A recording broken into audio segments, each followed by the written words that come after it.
नमस्कार, मैं हूं संजय शर्मा। आप देख रहे हैं 4 PM यूपी। गजब है भ्रष्टाचार की कहानी भारतीय जनता पार्टी के शासनकाल में। एक मुख्यमंत्री करोड़ों रुपए की जमीन जहां पे सड़क निकल रही होती है अपने परिवार वालों को दिलवा देता है। एक मुख्यमंत्री हैं जिनके राज में राम मंदिर ट्रस्ट चोरी करता है, चंदा चोरी करता है, गहने चोरी करता है, ठेकों में बेईमानी करता है, जमीन घोटाले में बेईमानी करता है, कुछ होता नहीं। 4 PM पे एक स्टिंग ऑपरेशन है। गाजियाबाद में आवास विकास का एक अफसर खुलेआम कैमरे पे रिश्वत मांग रहा है, लेकिन उस अफसर का कुछ बिगड़ नहीं रहा। ये सब कुछ राम राज्य में हो रहा है। अभय दुबे जी से मैंने पूछा कि जिस पार्टी का राष्ट्रीय अध्यक्ष 1 लाख रुपए की रिश्वत ले रहा हो, उस पार्टी का क्या यही भविष्य है कि इसमें बेईमानी हर कोने पे होगी? सुनिए क्या कह रहे हैं अभय Dubey ji. 4 PM news network में बहुत बहुत स्वागत है अभय दुबे जी आपका। और क्षमा चाह रहा हूँ कि मैं लगातार आपको आज 2-3 बार टाइम देने के बाद में भी लेट कर पाया शो। व्यक्तिगत पीड़ा से गुजर रहा हूँ। कभी-कभी लगता नहीं है लोगों को पत्रकारों की ज़िंदगी कैसी होती है अभय जी। व्यक्तिगत बातें मैं कम शेयर करता हूँ, लेकिन आज मुझे फिर वो सब याद आया। मेरे पिताजी का जिस दिन देहांत हुआ, मैंने 1 बजे अग्नि दी उनको और फिर मुझे शाम को खबर लिखनी पड़ी, अखबार छोड़ना था। जी, माताजी का देहांत जिस समय हुआ उसके 1 घंटे बाद मुझे आपके साथ शो करना था। जी, और ठीक 1 घंटे बाद शो किया। उस दिन भी मुझे बहुत रोना आ रहा था। और पिछला 1 हफ्ता मेरे लिए 10 दिन बहुत पीड़ाजनक थे। पत्नी को अचानक जी, कैंसर जी, डिटेक्ट हुआ, मुझे बम्बई लाना पड़ा और आज उसका ऑपरेशन था और आप सबके दुआओं की वजह से, दर्शकों की दुआओं की वजह से ऑपरेशन सही रहा, लेकिन मेरे वही लिए सब 7-8-10 शक्ति को दिन बड़े हमारी पीड़ा हमारी भरे थे। शक्ति आपके साथ है। ठीक है। अभी जी मुझे लगता है ना कि मतलब एक पत्रकार को किन-किन चीज़ों से जूझना पड़ता है। मैं कभी 4 साल से शो नहीं छोड़ा अपना। तो रोज़ शो करना ज़िम्मेदारी भरा काम है, तो आज इसलिए मैं आपको 2 बार टाइम देके भी नहीं आ पाया। चलिए शुरू करते हैं। ये तो व्यक्तिगत बातें, दर्द रहते हैं पत्रकारों की ज़िंदगी में। ज़रूर, ज़रूर। बात करते हैं। एक डायलॉग था कि ना खाऊँगा, ना खाने दूँगा। हुँ, पूरे देश ने सोचा था कि एक विश्व गुरु ऐसे आ रहे हैं, जो जी, खाएँगे भी नहीं और खाने भी नहीं देंगे। अब बिल्कुल भारत महान हो जाएगा। हुँ, भारत में सब समस्याएँ खत्म हो जाएँगी। हुँ, लेकिन खाने की लंका ऐसी लगी कि गुजरात के 2 उद्योगपतियों ने एक नया साम्राज्य खड़ा कर दिया। लेकिन अब हमारे यहाँ मंत्री और मुख्यमंत्री भला भ्रष्टाचार से कैसे पीछे रहते? हुँ, मध्य प्रदेश के मुख्यमंत्री जी का कारनामा सामने आया है हुँ, कि मुख्यमंत्री बने तो जहाँ-जहाँ पे ज़मीनें खरीदी गई, सड़क ही वहाँ से निकाल दी। करोड़ों रुपए की ज़मीनें अपने और अपने परिवार वालों के नाम से खरीद डाली। पहली दृष्टि में ये मामला सामने आने के बाद अगर कोई ईमानदार पार्टी का अध्यक्ष होता, ईमानदार प्रधानमंत्री होता, जो जो प्रधानमंत्री तय करता है कि मुख्यमंत्री पर्ची से निकाले जाएँगे, तो हुँ, अगले 15 मिनट में वो केवल सस्पेंड नहीं करता, मुख्यमंत्री को जेल भेज देता। और एक मिसाल कायम होती जैसे मायावती ने अपने एक एमपी को बनने के बाद अपने घर से गिरफ्तार करके जेल भिजवा दिया था। इस देश में जहाँ 80 करोड़ लोगों को 2 वक़्त का राशन दिया जाता है, हुँ, 80 करोड़ लोगों के पास 2 वक़्त पेट भरने की रोज़ी-रोटी नहीं है। वहाँ पे एक मुख्यमंत्री करोड़ों अरबों रुपए की ज़मीनों का घोटाला करता है। सिस्टम मौन है, सिस्टम खामोश है। कहाँ-कहाँ से बेईमानी की गूंज आ रही है। राम मंदिर की ज़मीन में घोटाला, तार पीएमओ के नृपेंद्र मिश्रा से जुड़े। मंदिर के ठेकों में नीलाम घोटाला, मंदिर की छत पहली बारिश में टपकने लगी। चंदा चोरी में घोटाला, चंदा जेवरों में भगवान राम के घोटाला, और मुख्यमंत्री ने तो घोटालों की, मोहन यादव ने लाइन लगा दी, लंका ही लगा दी। अब क्या और देश में और भ्रष्ट मुख्यमंत्री मंत्रियों को देखना बाकी रहा, या मैं कह सकता हूं जिस पार्टी का राष्ट्रीय अध्यक्ष बंगारू लक्ष्मण 1 लाख रुपए की रिश्वत देते हुए पकड़ा गया हो, उस हुँ, पार्टी का दरअसल चरित्र ही यही है कि लूट में इस पार्टी का कोई सानी ही नहीं है, सारे हुँ। रिकॉर्ड तोड़ दिए। आपका क्या कहना भाई बंगारू लक्ष्मण तो आज हम लोगों के बीच में नहीं है। उनका निधन हो चुका है। उन्हें जहाँ पे इस वक़्त वो होंगे, हम लोग तो सब पूर्व जन्म में विश्वास करते हैं ना, तो जहाँ इस वक़्त वो लोग होंगे, तो उन्हें जब मोहन यादव के इस कारनामे की खबर लग रही होगी, तो वो सोच रहे होंगे, हम पे लोग बेकार में ही नाराज़ होते थे। हमें बेकार में ही भ्रष्ट कहा जाता था। हम तो इनके मुकाबले बहुत ईमानदार हैं। हम तो 1 ही लाख रुपए ले रहे थे। मोहन यादव ने किया क्या? मोहन यादव उज्जैन के ही हैं, शायद वहीं से एमएलए होंगे। तो उन्होंने किया क्या? उन्होंने उज्जैन के अंदर एक इंफ्रास्ट्रक्चर प्रोजेक्ट चलाया। उसको उत्साह के साथ उन्होंने बढ़ाया। चूंकि वो खुद मुख्यमंत्री थे, वो सब जानते थे प्रोजेक्ट कब शुरू होगा, कहाँ से शुरू होगा, कहाँ पे उस प्रोजेक्ट के बराबर जो ज़मीनें हैं, वो ज़मीनें कौन सी ज़मीनें हैं जो बिल्कुल महंगी होंगी, तो उन्हें सब पता था पहले से। इस सारी जानकारी का लाभ उन्होंने सिर्फ अपने परिवार को दिया, अपनी पत्नी को दिया, अपनी बेटी को दिया, अपनी बहू को दिया, अपने बेटे को दिया, अपने भतीजों को दिया, इन्हीं सबको, अपनी बहन को दिया, सबको उन्होंने इस प्रोजेक्ट, और सब लोगों ने मिलकर करीब 100-150 एकड़ से ज्यादा की जमीनें उस इलाके में खरीदी, ताकि जब वहां पे इंफ्रास्ट्रक्चर का प्रोजेक्ट चलेगा तब उन जमीनों की कीमत स्काई रॉकेट होगी, मतलब आसमान में तेजी के साथ उछलेगी, और उनको बहुत ही महंगे दामों पर उन जमीनों को बेचा जा सकेगा, या उनका और ज्यादा व्यापारिक कोई इस्तेमाल होगा, जिससे अनाप शनाप किस्म की आमदनी होगी। ये बात सही है, एक जमीन जायदाद के धंधे में उनका परिवार था, इसलिए उन्हें इस हथकंडे की और भी ज्यादा जानकारी रही होगी कि ये सब काम कैसे किया जाता है। अब इंडियन एक्सप्रेस ने इसका भंडा फोड़ दिया, तो मोहन यादव की सरकार ने इसकी एक सफाई भी दी। उन्होंने कहा मुख्यमंत्री को उनके जो संयुक्त परिवार है उनका उसके साथ नहीं जोड़ा जाना चाहिए। संयुक्त परिवार वाले तो धंधा कर रहे, वो पहले से ही जमीन जायदाद के धंधे में है, रियल एस्टेट के धंधे में है। लेकिन आप सोचिए कि जिन लोगों के नाम इंडियन एक्सप्रेस में सामने आए हैं वो उनके बड़े संयुक्त परिवार के नहीं है। ऐसा नहीं है कि दूर के रिश्तेदार हों, वो उनके सबके नजदीक के रिश्तेदार है। भाई उनकी पत्नी दूर की रिश्तेदार नहीं है, उनका बेटा उनका दूर का रिश्तेदार नहीं है, बेटे की बहू दूर की रिश्तेदार नहीं है, उनकी बहन लड़की वगैरह ये सब दूर के रिश्तेदार नहीं है। और इन सब लोगों ने मोहन भागवत की मुख्यमंत्री के तौर पर हैसियत का लाभ उठाते हुए बड़े पैमाने पर अपने वारे न्यारे करने का पूरा इंतजाम कर लिया उन्होंने। अगर आप स्टॉक एक्सचेंज में हो तो कौन सा स्टॉक गिरने वाला है, कौन सा स्टॉक उठने वाला है, इसकी जानकारी अगर ट्रेडिंग से पहले मिल जाए किसी को और वो उसके आधार पर व्यापार कर ले, उसको फॉरवर्ड ट्रेडिंग कहते हैं। फॉरवर्ड ट्रेडिंग एक अपराध है स्टॉक मार्केट में। यहां क्या हुआ है, यहां फॉरवर्ड परचेजिंग हुई है, यही तो हुआ है यहां पे। तो क्या ये अपने आप में अपराध नहीं है?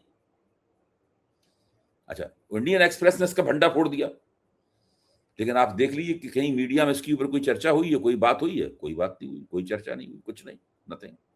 सब मीडिया जो है अपने दूसरे कामों में लगा हुआ है।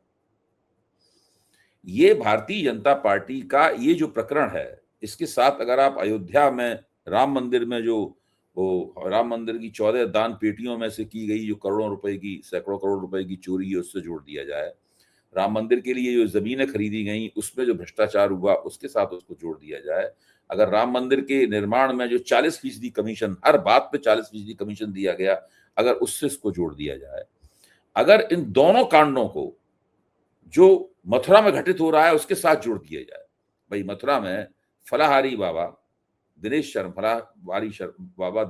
ने अपने खून से लिख के एक पत्र योगी आदित्यनाथ को भेजा है।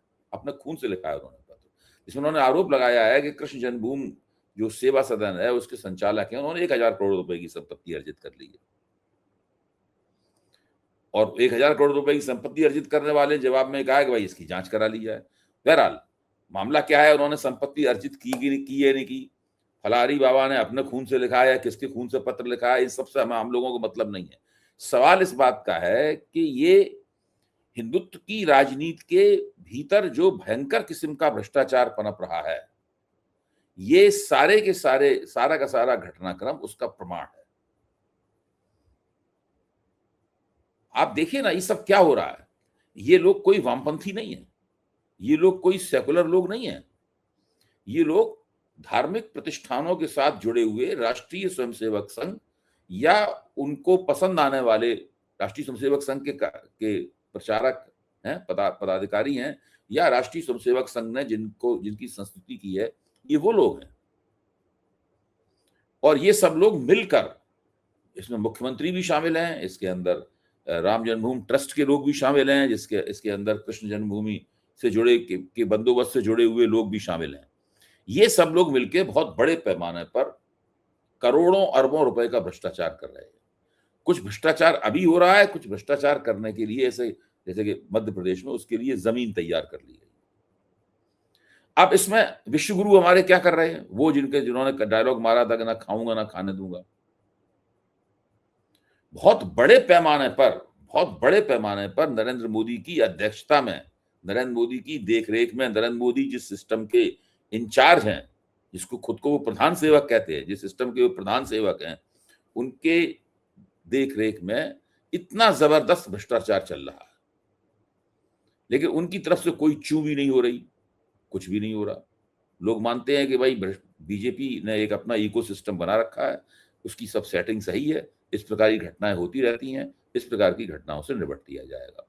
इसका कुछ थोड़ा बहुत राजनीतिक नुकसान होता है, उस राजनीतिक नुकसान को भी प्रबंधित कर लेंगे और हमारा काम पूरा हो जाएगा, और बीजेपी की गाड़ी इसी तरह चलती रहेगी, वो अगली बार भी सत्ता प्राप्त कर लेगी। इस प्रकार की समीक्षा भी इसकी निकल के आ रही है।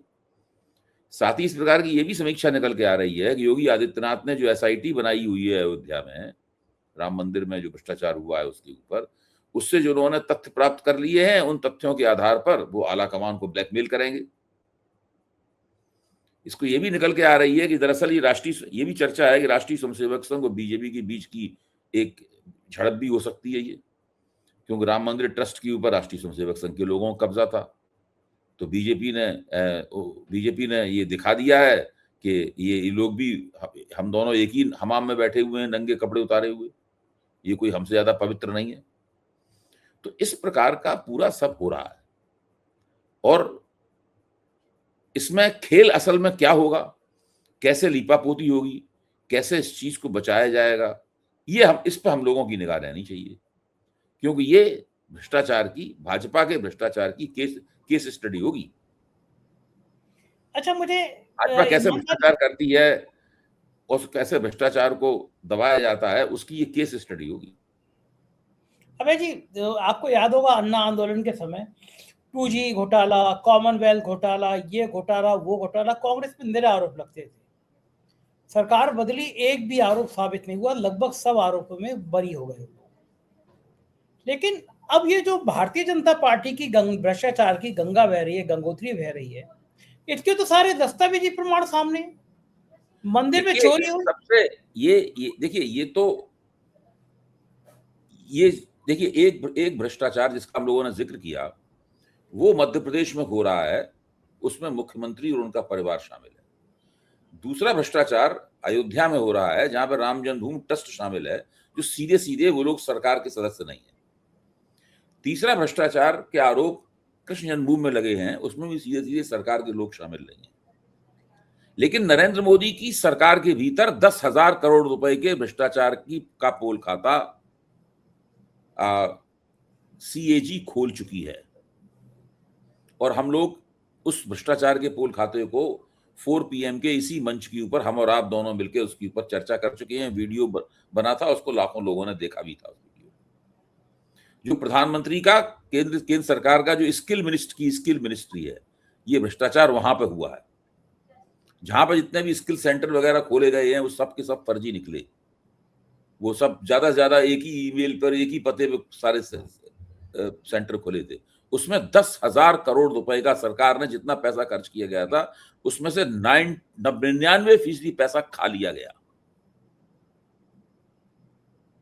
आज तक ना ये रिपोर्ट संसद में रखी गई, ना इस रिपोर्ट के ऊपर कोई चर्चा करता है, ना मीडिया इस रिपोर्ट के ऊपर बात करता है, कुछ नहीं।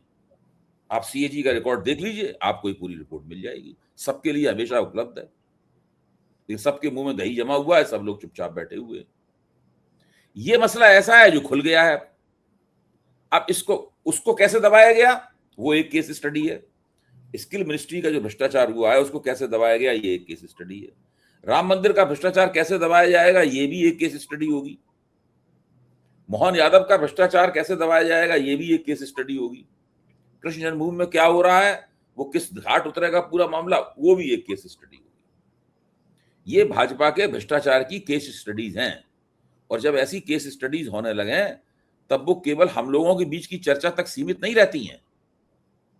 इनकी हवा, इनकी जानकारी, इनके बारे में अंदाज, इनके तथ्य किसी न किसी तरीके से नीचे तक जाते हैं, ये लोगों के दिमाग में दर्ज होते हैं, भले ही खामोशी से दर्ज हों। मैं ये नहीं कह रहा हूं कि इन सवालों को जानते ही लोग सड़कों पर निकल आएंगे मुट्ठियां लहराते हुए, नहीं, ऐसा नहीं होगा।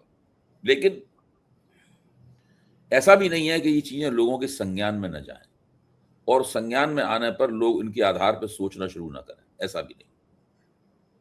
अबे जी, एक और इम्पोर्टेंट बात जो कभी समझ में नहीं आ रही है लोगों को, अखिलेश यादव को नुकसान पहुंचाने के लिए मोहन यादव को भेजा गया उत्तर प्रदेश में कि यादव वोटों में बंटवारा हो। मोहन यादव ने अखिलेश यादव पर, समाजवादी पार्टी पर, यादव परिवार पर बहुत तीखे तीखे हमले किए। लेकिन आज अखिलेश यादव ने एक तरीके से मोहन यादव का बचाव किया और कहा कि वो इनडायरेक्ट में कहा कि यादव हैं, इसलिए टारगेट किए जा रहे हैं। बीजेपी को 3 मुख्यमंत्री हटाने हैं, यूपी का हटाना है, इसलिए 2 और मुख्यमंत्रियों की बलि ले जानी है। तो अखिलेश यादव के इस बयान को किन राजनीतिक संदर्भों में समझना चाहिए? क्या वास्तव में जो चर्चा चल रही है कि 3 मुख्यमंत्री बदले जाने हैं, कौन कौन होंगे? क्या उत्तराखंड के मुख्यमंत्री जिनका भ्रष्टाचार में नाम कई बार आ चुका है वो न होंगे? योगी आदित्यनाथ होंगे?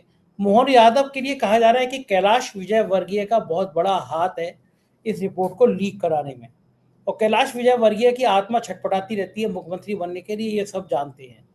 तो क्या वाकई में मोहन यादव को पार्टी के अंदर के लोग निपटाना चाह रहे हैं और मोहन यादव बहाना है, योगी निशाना है, जैसा अखिलेश यादव ने कहा? अखिलेश यादव ने मोहन यादव का पक्ष लिया क्या केवल यादव वोटों की वजह से, या कोई और लंबा गेम प्लान था अखिलेश यादव को? देखिए, पीडीए का मैसेज देना था। पहली बात तो मैं ये कहूंगा कि अखिलेश जी को इस मामले में बोलना ही नहीं चाहिए था। भाई, वो जिस स्तर के नेता हैं उन्हें इस मसले पर नहीं बोलना चाहिए था।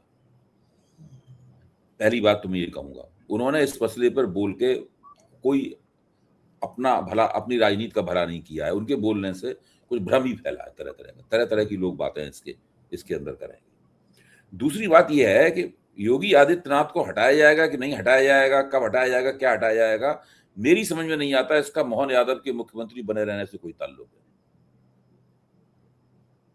ना ही ये विजयवर्गीय की हैसियत है, कैलाश विजयवर्गीय की हैसियत है कि वो इतना बड़ा गेम खेलें कि वो मोहन यादव को अस्थिर कर दें। देखिए, मोहन यादव मुख्यमंत्री रहेंगे कि नहीं रहेंगे, ये 2 आदमी तय करेंगे। एक का नाम है नरेंद्र मोदी, दूसरे का नाम है अमित शाह। इसमें संघ की भी एक भूमिका होगी, लेकिन मुख्य तौर पर वही दोनों तय करेंगे। कैलाश विजयवर्गीय ठीक है, बड़े पुराने नेता हैं, लेकिन उनकी ये हैसियत नहीं है कि वो नरेंद्र मोदी से जाके कहें कि उनको हटा दो, या ऐसी कोई भी साजिश करें जिसके चक्कर में नरेंद्र मोदी फंस जाएं और उनकी साजिश के कारण नरेंद्र मोदी मोहन यादव को हटाने के बारे में सोचने लगें। मैं इस बात को नहीं मानता हूं। कम से कम मेरा जो एक समीक्षात्मक तार्किक मस्तिष्क है वो इसके ऊपर विश्वास नहीं करता। अखिलेश जी इस पर न बोलते तो वो अखिलेश जी के लिए बेहतर होता। दूसरे, कैलाश विजयवर्गीय ने अगर ये खबर लीक की है तो इससे तो खबर झूठी नहीं हो जाती अपने आप में। जितनी भी इन्वेस्टिगेटिव रिपोर्टिंग है, जितनी भी खोजी पत्रकारिता है, सारी खोजी पत्रकारिता लीक्स पर आधारित होती है, और लीक अंदर का आदमी ही करता है। चाहे वो सरकार का कोई सचिव हो, कोई क्लर्क हो, या पार्टी का कोई नेता हो, या पार्टी से जुड़ा हुआ कोई फिक्सर हो, कोई पत्रकार हो, वही लोग लीक करते हैं। अरुण शौरी के जमाने उन्होंने खोजी पत्रकारिता का मुहावरा स्थापित किया था, अरुण शौरी जब इंडियन एक्सप्रेस के संपादक थे। अरुण शौरी के जमाने से आज तक ऐसी कोई भी खोजी पत्रकारिता नहीं हुई है जो लीक पे आधारित ना हो। भाई, पत्रकार को कुछ बैठे बैठे तो ना इल्हाम होगा कि वहां पर ऐसा हो रहा है, जाएगा अपने संपर्क सूत्रों से बात करेगा, उन्हीं में से कोई एक लीक कर देगा। लीक करने के पीछे रंजिश हो सकती है, लीक करने के पीछे लालच हो सकता है, लीक करने के पीछे बदला लेने की भावना हो सकती है, कुछ भी हो सकता है लीक करने के पीछे। लेकिन उसका पत्रकारिता को लाभ होता है इन लीकेजेस का। इससे लोकतंत्र के अंदर बहुत सारी चीजें छुपी हुई हैं, वो सामने आती। और ये खोजी पत्रकारिता उस समय शुरू हुई थी जब सूचना का अधिकार नहीं था, जब आरटीआई नहीं डाली जाती थी, जब आरटीआई का नाम भी किसी ने नहीं सुना था, उसमें खोजी पत्रकारिता होती थी। आजकल खोजी पत्रकारिता का कुछ हिस्सा आरटीआई वाले भी करते पूरा। तो मैं ये नहीं मानता हूं कि ये मोहन यादव के खिलाफ ये खबर लीक की गई है, इसलिए हमें इस खबर के ऊपर संदेह करना चाहिए या इसके महत्व को नहीं समझना चाहिए। भाई, आप उस खबर को पढ़िए जो इंडियन एक्सप्रेस में छपी है। खबर बड़ी साफ सुथरी, तर्कपूर्ण है, बात अच्छी तरीके से समझ में आती है कि ये सीधा सीधा कॉन्फ्लिक्ट ऑफ इंटरेस्ट है, हितों का टकराव है। एक मुख्यमंत्री है, उसने अपनी पोजीशन का, अपनी हैसियत का, अपनी पहुंच का फायदा अपने परिवार को देने की तरकीब निकाली। परिवार वाले रियल एस्टेट का, जमीन जायदाद का काम करते हैं। वो जहां पर इंफ्रास्ट्रक्चरल प्रोजेक्ट बनाना चाहता था, वहां पहले से जानकारी दे दी, सबने जमीनें खरीद के बैठे हुए हैं अपने। जैसे ही मौका आएगा वैसे ही बड़ा माल बनाएंगे। अच्छा, आपको क्या लगता है इसके बाद में मुख्यमंत्री हटाए जाएंगे या नहीं हटाए जाएंगे? देखिए, मुख्यमंत्री अभी उन्होंने जमीन खरीदी है, जमीन खरीदना अपने आप में कोई भ्रष्टाचार नहीं है। अगर किसी ने कहीं पहले से अंदाज लगाकर स्पेकुलेशन करके जमीन कहीं खरीद दी कि भाई जमीन से हमें आगे जाके फायदा होगा, है, ये अपने आप में तो कोई करप्शन नहीं है। अगर मोहन यादव मुख्यमंत्री नहीं होते और फिर उनके परिवार वाले वहां जमीन खरीदते तो कोई खबर ही नहीं बनती, संजय जी, तो कोई खबर ही नहीं बनती। खबर बनी इसलिए है कि उनको जमीन खरीदने का जो कोई योजना है, उस योजना में मोहन यादव की तरफ से दी गई उनको सूचना है, इसलिए ये फॉरवर्ड ट्रेडिंग की तरह ये एक फॉरवर्ड परचेज है जमीन की। अच्छा, ये कोई पहला मामला? ये एक ऐसा भ्रष्टाचार है जो कॉन्फ्लिक्ट ऑफ इंटरेस्ट के ऊपर आधारित है। अच्छा अभय जी, ये पहला मामला नहीं है। मध्य प्रदेश इतना ईमानदार राज्य है जिसके भाजपा के मुख्यमंत्री ऐसी बहती गंगा में हाथ धोते रहते हैं। व्यापम घोटाला, शिवराज सिंह चौहान के करीबियों का इनकम टैक्स की रेड करा दी गई थी एक बार। मैं अपने एक रिश्तेदार का आपको अनुभव बताता हूँ, वो व्यापार करते हैं। तो मैं उनसे ये कम से कम 10 साल पहले की बात होगी, शिवराज सिंह चौहान ही उस वक्त मुख्यमंत्री थे। तो मैंने देखा कि वो बहुत जबरदस्त किस्म की अंगूठी पहने हुए हैं, हाथ में एक बड़ा उन्होंने सोने का और रत्न जड़ित कड़ा अड़ा पहन रखा है, गले में मोटी चेन। हमने क्या हो गया है आपको, ये सब आप क्यों, दुबे परिवार है वो, हमने क्या हो गया है, आप ये सब क्या पहने हुए? कि भाई जब हम वहां जाते हैं मंत्रालय में तो हमको जरूरी है कि हम मर्सिडीज से उतरें और हमारे हाथ में एक कड़ा हो, गले में एक मोटी सी चेन हो, अंगूठी हो, है? तब उसके बाद में हमें ऐसे योग्य माना जाता है कि हम मंत्रालय में घुस सकें। तो हमने, आप क्या जाते हैं वहां करने? हम टीका करने जाते हैं। हमने कहा तो आप तो पंडित नहीं है कि टीका होता है 10 लाख रुपए का। जब मंत्रालय में घुसते हैं तो जाके 10 लाख रुपए का टीका होता है, उसके बाद में मंत्री से मिलने का समय मिलता है। बस वो केवल इसीलिए है कि मंत्री से मिलने का समय हो, आप वहां पर जाकर अपनी सौदेबाजी कर सकें। ये एक बहुत ही छोटे स्तर के बिजनेसमैन ने मुझे बताया है, एक ऐसे बिजनेसमैन ने बताया है जो कोई बहुत अरबपति वगैरह नहीं था। तो मैं ये बता रहा हूं कि मध्य प्रदेश की भारतीय जनता पार्टी की सरकार पहले ही भ्रष्टाचार के तमाम रिकॉर्ड तोड़ चुकी है। यही उनके मुख्यमंत्री की पत्नी के बारे में ही अखबार में खबर छप गई थी कि वो नोट गिनने की मशीन से जुड़ी हुई खबर। ये तो पता ही है, सब लोगों को पता है इस बात की। हमारे विश्वगुरु को पता नहीं होता या वो मोर को दाना खिलाने में बहुत बिजी हैं, उनको ये सब पता नहीं रहता है? विश्वगुरु को सब पता है, विश्वगुरु को सब पता है। विश्वगुरु सब बहुत तौल नाप के सारा काम करते हैं। भ्रष्टाचार चलता रह सकता है बशर्ते उनकी अपनी छवि और उनकी अपनी सत्ता के लिए कोई खतरा ना हो। अगर मोहन यादव का ये काम बहुत ज्यादा, इसके बारे में हंगामा हो जाए, बहुत चारों तरफ चर्चा होने लगे, बदनामी बहुत ज्यादा होने लगे, और तब फिर नरेंद्र मोदी को ये कुछ न कुछ कदम उठाना पड़ेगा। भाई अखिलेश यादव ने राम मंदिर के भ्रष्टाचार के बारे में बोला था, नहीं बोला था? उससे पहले संजय सिंह ने बोला था, उससे पहले आपने बोला था, आप लोगों ने सबने बोला था, तब इन लोगों ने कुछ नहीं किया। आप सब लोग तो रामद्रोही हैं जी। हर शाख पर उल्लू बैठा है, अंजामे गुलिस्तां क्या होगा, यही स्थिति है। बहुत बहुत शुक्रिया अभय जी, आप लोग मुझे समय दिया, थैंक यू सर। ये तो अभय दवे जी, पूरी बातचीत आपने सुनी। समझ सकती हैं आप कि ये बेईमानी का, ये भ्रष्टाचार का सिस्टम कितना भयंकर है।